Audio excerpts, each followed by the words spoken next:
For ancient communities living on river deltas and floodplains, water was not an occasional disaster. It was a constant threat. Every year, swollen rivers erased fields, undermined foundations, and swept entire homes away as if they had never existed. Long before concrete levees or electric pumps, builders faced a brutal question. How do you live in a place that wants to return to water? Simply rebuilding after each flood wasn't survival. It was surrender. Across the ancient world, a few communities chose a different path. Instead of fighting floods with higher walls, they re-engineered the ground itself. Homes rose on forests of wooden piles driven deep into clay. Canals diverted water instead of blocking it. Entire neighborhoods floated above disaster, allowing floods to pass harmlessly beneath daily life. These weren't temporary shelters. They were permanent systems refined over centuries, from alpine lake villages to river deltas and coastal marshes. How did ancient builders design homes that could endure endless floods and thrive in landscapes most people abandoned?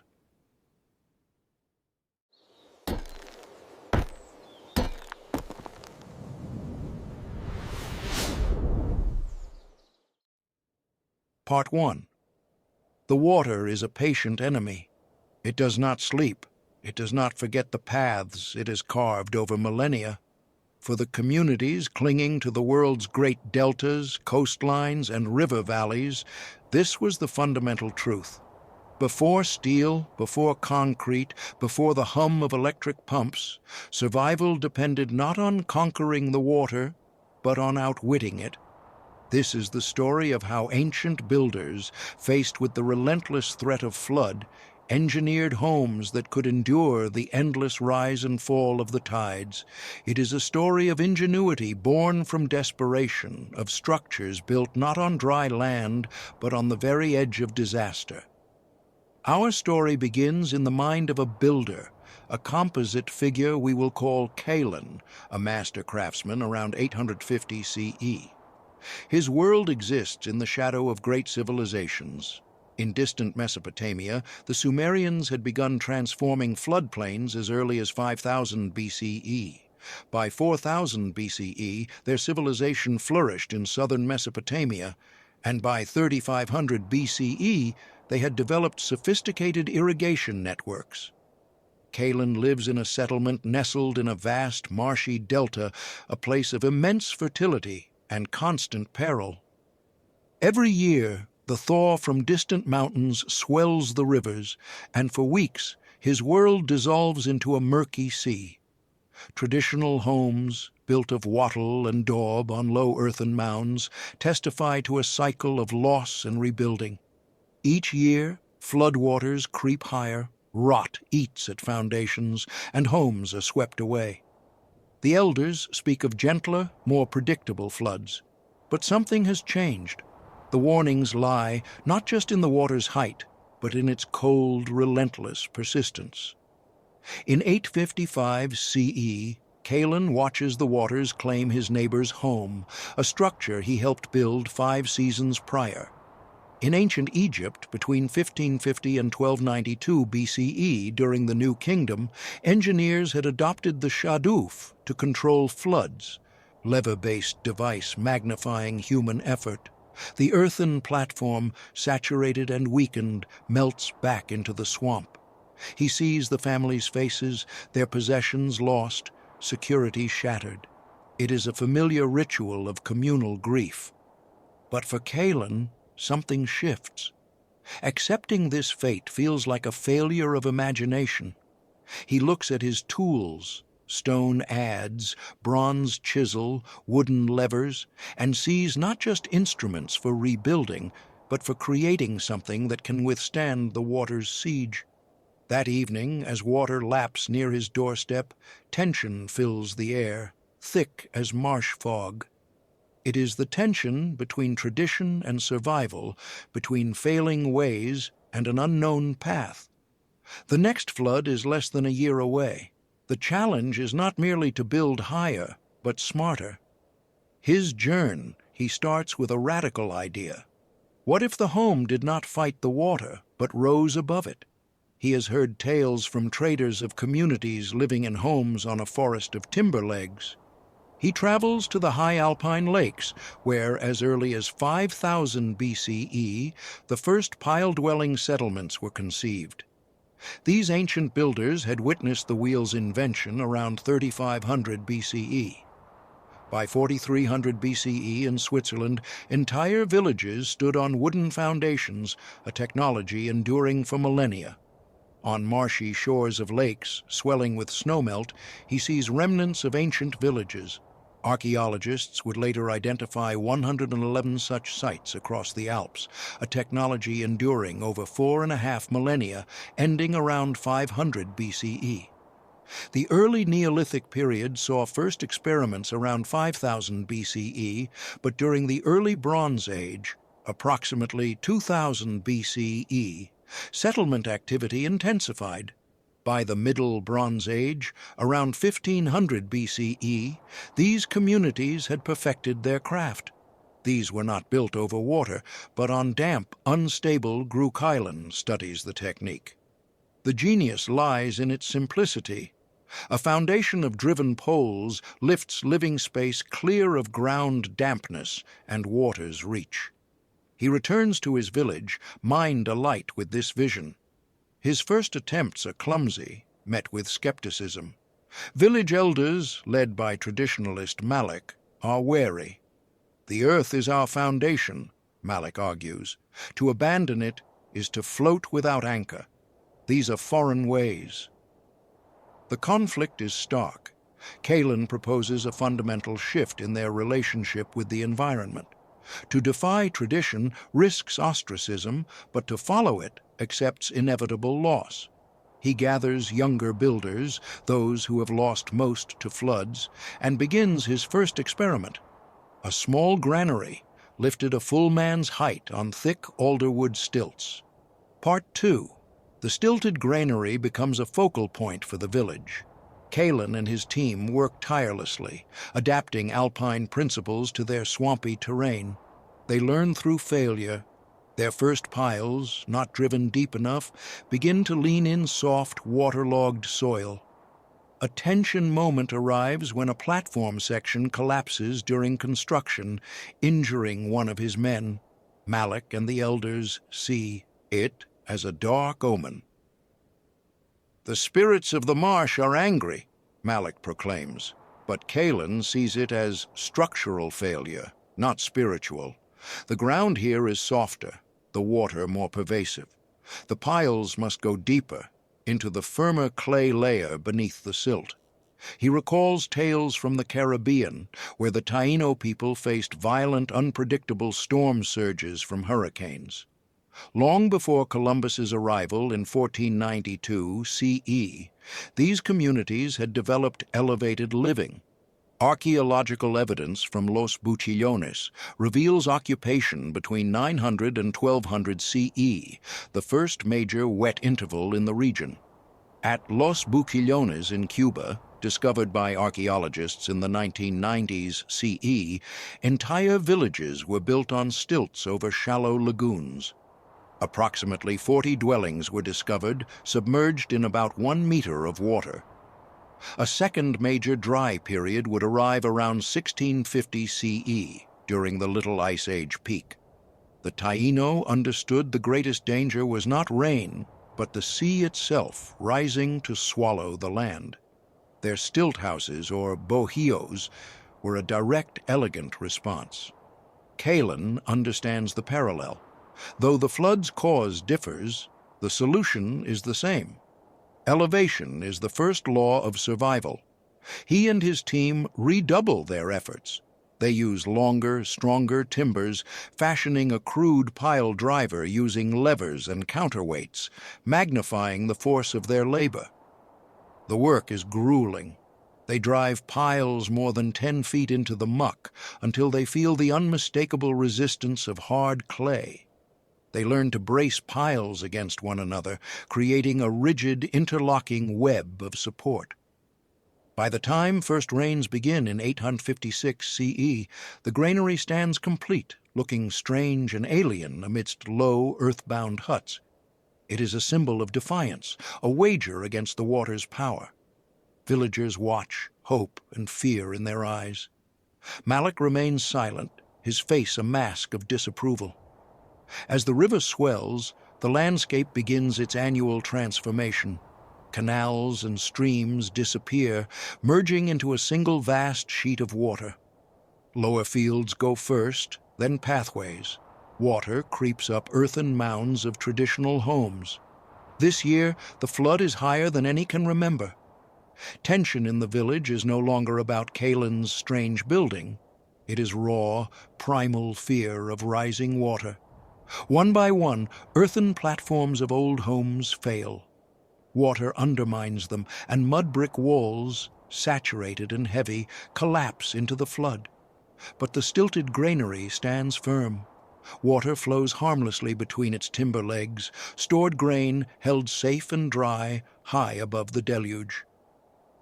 Villagers, many having fled to the highest point of land, watch in awe. Kaelan's innovation has passed its first crucial test.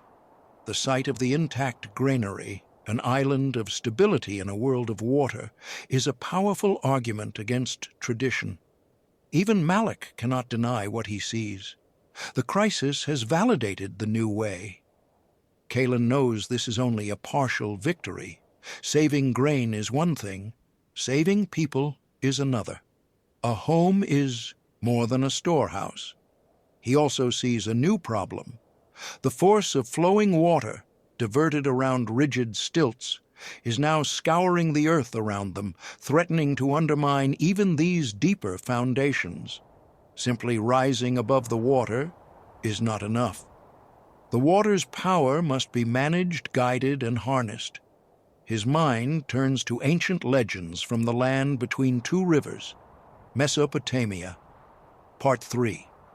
The granary's success earns Kaelan new respect, but presents a more complex challenge.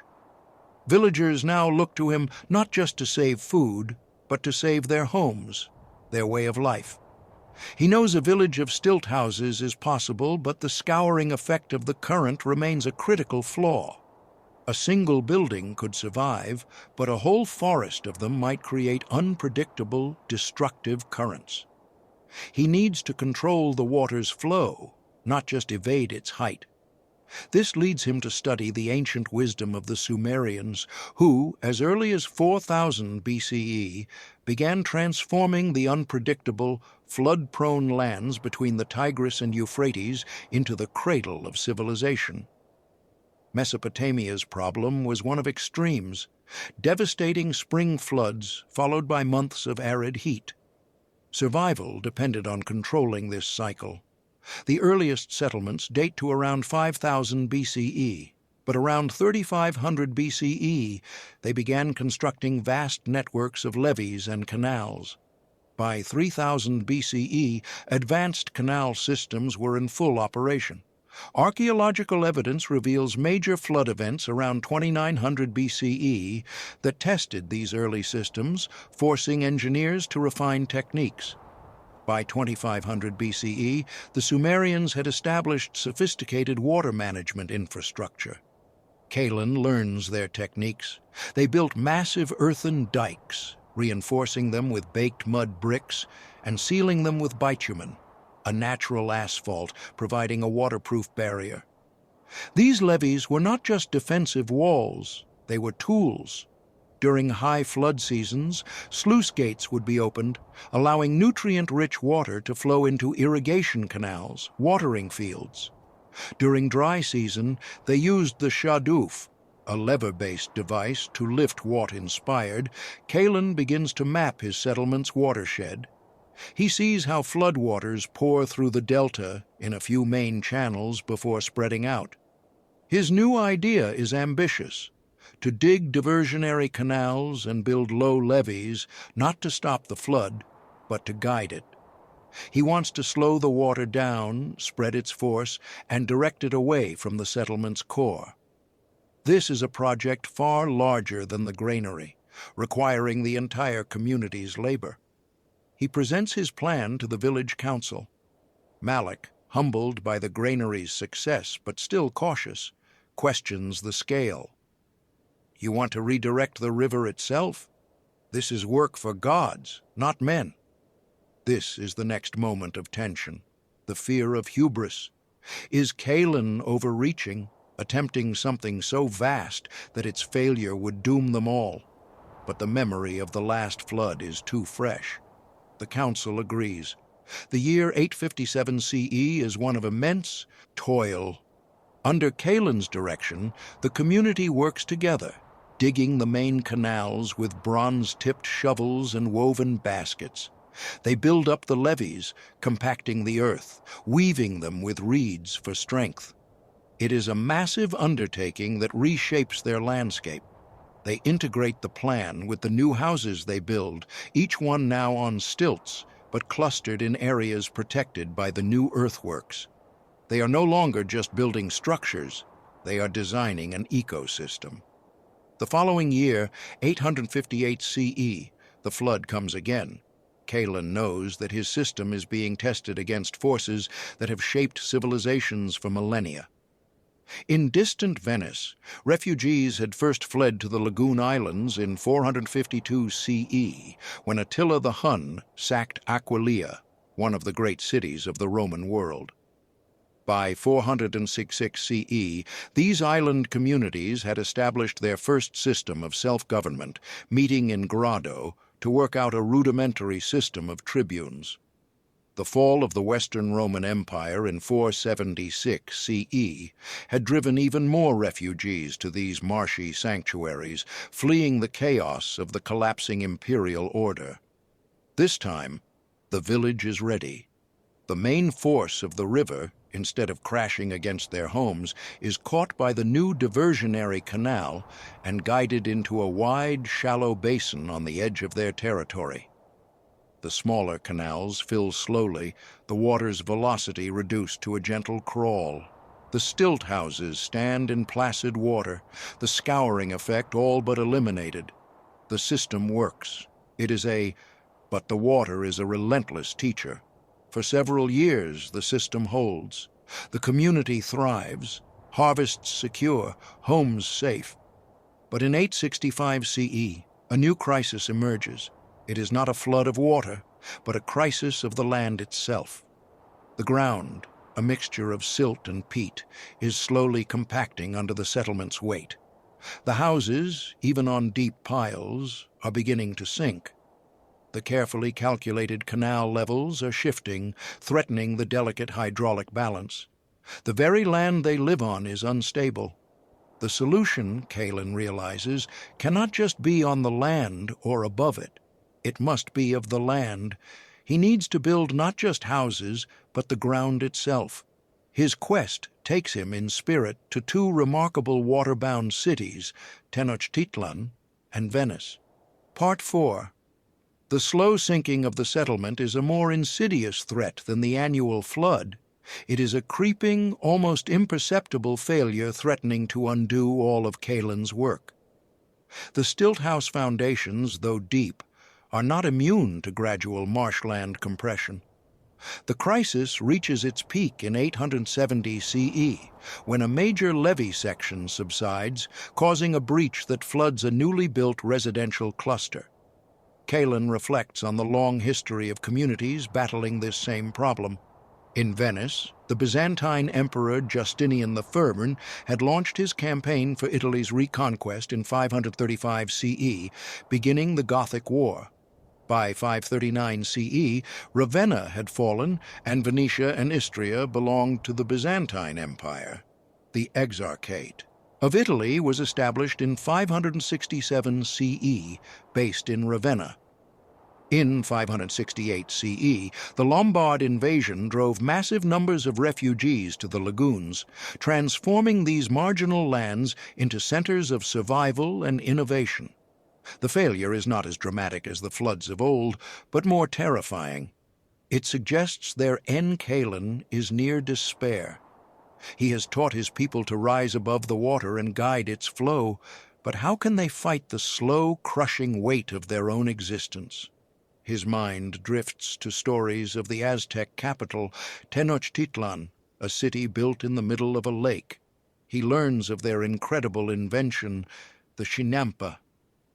The Spanish, who first saw them in 1519 CE, when Hernán Cortés arrived in Tenochtitlan, called them floating gardens, but they were far more.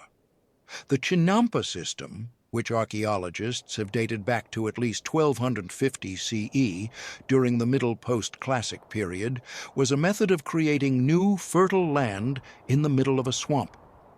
This technology predated the Aztec Empire's formation in 1431 CE by more than 150 years. The first archaeological investigations would not occur until the 1940s CE, when Pedro Armilas identified relict chinampa fields using aerial photographs. Additional surveys in the 1970s CE by William Sanders revealed the true scale of these systems. Builders would weave immense mats of reeds, stake them to the lakebed, then pile them with nutrient-rich mud dredged from the bottom. These were not rafts. They were small, artificial islands, typically about 4 meters wide, but stretching up to 900 meters in length, separated by canals providing both irrigation and transport by canoe. Willow trees. At the same time, he contemplates the marvel of Venice, a city that, according to legend, was founded on March 25, 421 CE, in a treacherous, muddy lagoon. The Lombards had captured Oderzo in 639 CE, driving its inhabitants to found Citanova, later renamed Heraclea, in honor of the Byzantine emperor. In 697 CE, according to legend, a general assembly of all the peoples of the lagoons was called to Heraclea by the Patriarch of Grado, and they elected Paolo Lucio Anafesto as their single ruler. By 726 or 727 CE, Orso Ipato became the first sovereign doge of Venice, receiving the title Ipato, or consul, from the Byzantine emperor himself. His assassination in 737 CE led to a 5-year period known as the Interregnum, a time of instability and conflict.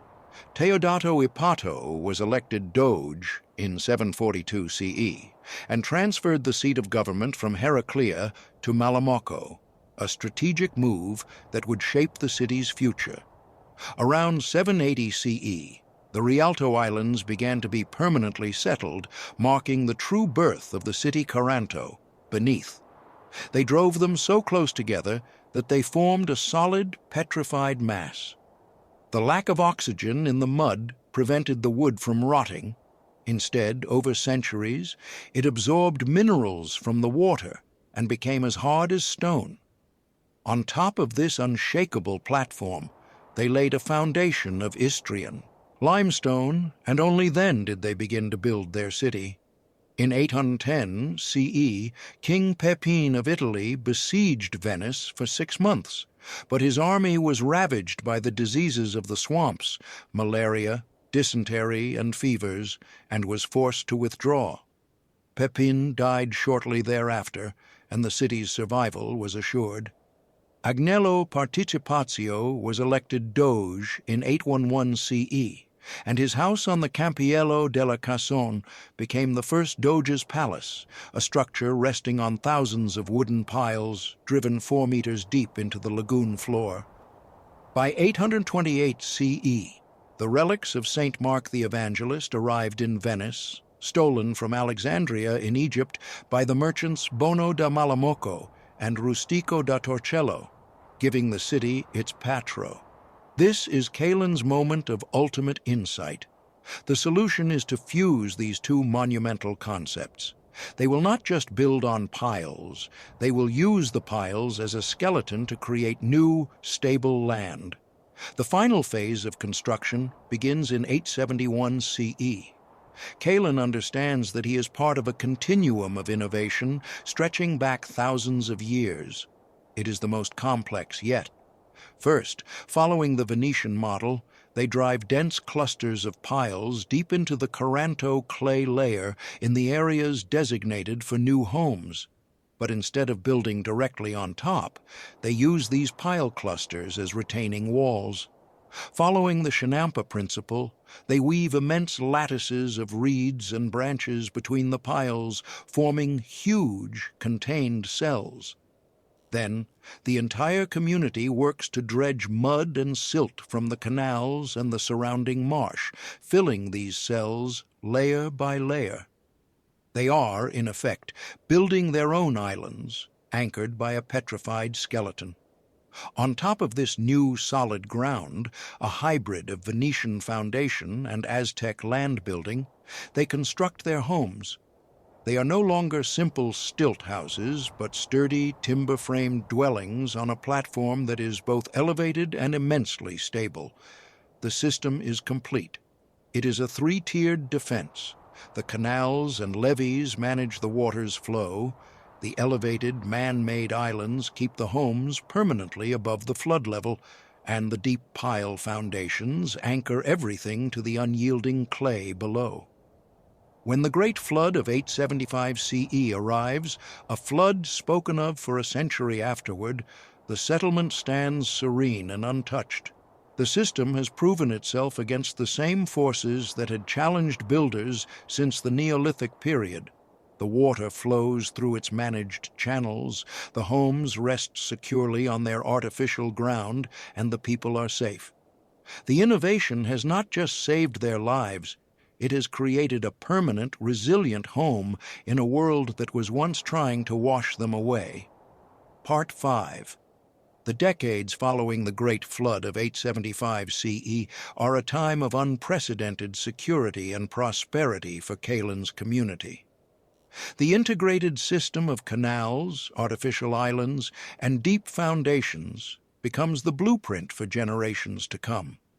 The knowledge is passed down, refined, and adapted.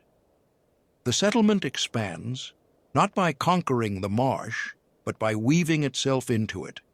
The canals become highways for trade, the fertile Chinampa beds produce a surplus of food, and the homes, secure on their foundations, become larger and more permanent. Kaelan, now an elder, watches as children play on pathways that were once submerged for months at a time. He has become a figure of legend, the builder who taught his people not to fear the water, but to understand it. His legacy, and the legacy of the ancient innovators who inspired him, is not written in stone monuments, but in the living, breathing resilience of the community. It is a legacy that echoes across history in the silent endurance of the prehistoric pile dwellings of the Alps, which stood from 5000 BCE to 500 BCE, a span of 4,500 years. It is visible in the heart of modern Mexico City, where, in the district of Xochimilco, a few of the ancient Chinampas are still farmed today, a living link to the Aztec past that began in 1250 CE. It is felt in the quiet, unshakable presence of Venice, a city still standing on a forest of wooden piles driven into the mud over a millennium ago, from the legendary founding in 421 CE through the critical construction periods of the 8th, 9th, and 11th centuries. The relics of Saint Mark, brought to the city in 828 CE, rest in a basilica supported by this same impossible foundation. These ancient solutions hold a profound lesson for our own time. We, too, live in an era of rising waters and changing climates. We have technology and materials that Kaelan and his ancestors could never have dreamed of, yet we often find ourselves struggling against the same fundamental forces. The wisdom of these ancient builders lies in their deep observation of nature and their willingness to work with it, not against it. They understood that resilience is not about building impenetrable walls, but about creating flexible, adaptable systems. The Taino built for hurricanes between 900 and 1200 CE, the Sumerians for river floods from 5000 to 2500 BCE, the Venetians for the slow sinking of a lagoon from 421 CE onward. Each found a solution perfectly tuned to their specific environmental challenge. They demonstrated that the most enduring structures are not always the most massive, but the most intelligent. They showed that a crisis, whether it's a sudden flood or the slow subsidence of the land, is also a powerful catalyst for innovation. From the first simple stilt house built around 5000 BCE in the Alpine lakes to the complex integrated systems of Kaelan's community in the 9th century CE, spanning over 5,800 years of human ingenuity, the story is the same. Survival is a process of learning, adapting, and daring to imagine a new way of living with the oldest of neighbors. The water will always be patient. It will always be powerful. But as these ancient communities proved, human ingenuity, when grounded in a deep respect for nature, can be just as enduring.